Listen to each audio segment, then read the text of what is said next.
karya sastra dewasa ini, khususnya novel, banyak dipenuhi oleh sastrawan yang mempunyai latar belakang sosial budaya yang hampir mirip, baik disengaja atau tidak.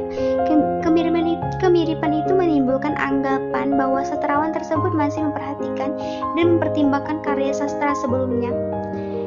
Transformasi teks lain, maksudnya tiap teks itu mengambil hal-hal yang bagus, diolah kembali dalam karyanya atau ditulis setelah melihat, meresapi, menyerap hal yang menarik baik secara sadar maupun tidak sadar.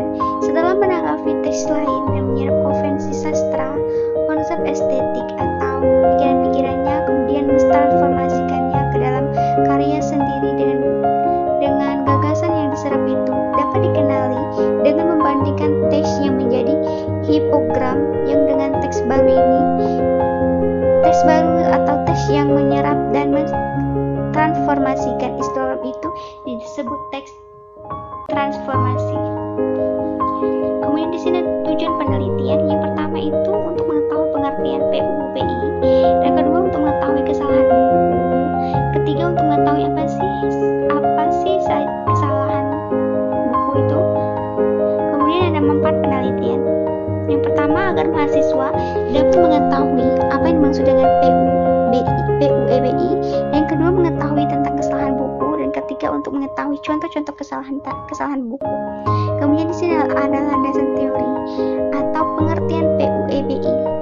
PUEBI ini adalah pedoman yang digunakan untuk bisa mengeja kata-kata dalam bahasa Indonesia dengan benar. Kemudian kesalahan menurut Taringan atau menurut para ahli.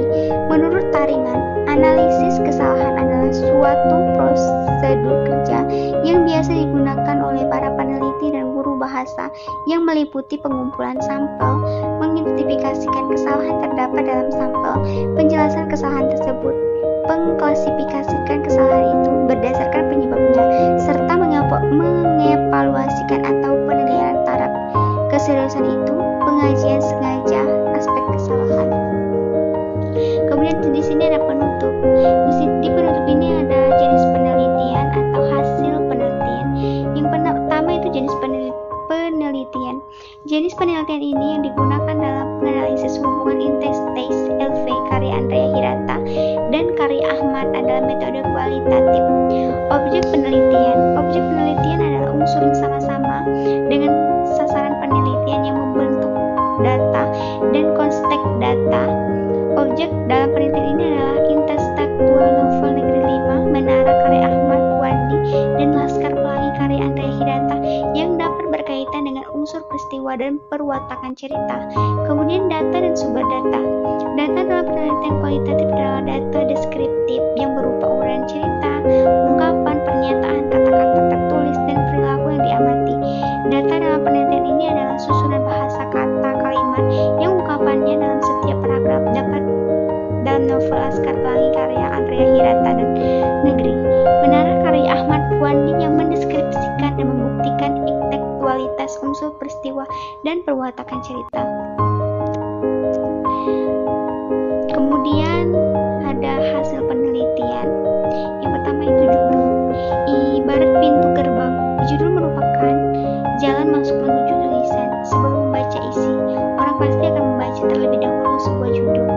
Kemudian artikel kurang tak menarik. Selain penulisan IYD judul, Anda juga harus memperhatikan judul artikel. Judul artikel adalah gerbang menuju isi tulisan Anda. Jika judul artikel kurang menarik, nanti akan memberikan dampak yang buruk bagi isi artikel itu sendiri. Kemudian tidak ada target menulis. Selain yang dipaparkan di atas, kesalahan penulis yang sering terjadi adalah mereka tidak menentukan target menulis. Apa sih target menulis itu? Target menulis adalah tujuan kamu dalam menulis, atau bisa juga artinya impian Anda dalam menulis. Itu saja yang dapat saya jelaskan dalam materi kesalahan PUBI saya. Saya tutup. Wassalamualaikum warahmatullahi wabarakatuh.